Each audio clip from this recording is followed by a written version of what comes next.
Interior decoration করে নিতে হবে। অনেক ফ্ল্যাটই করে দেয়, সে বললে করে দেবে, ওগুলো তো এক্সট্রা কস্টিং লাগে না। কিন্তু ওগুলো আগে থেকেই করা থাকে। কোনটা?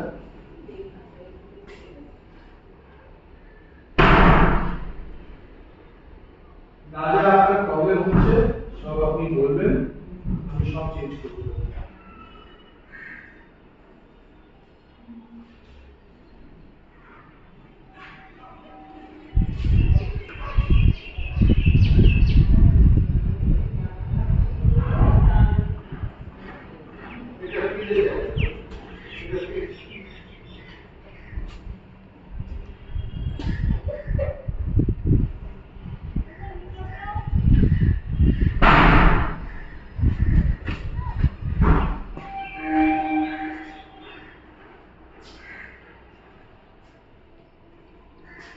এখানে আপনার ইয়ে লাগানো আছে।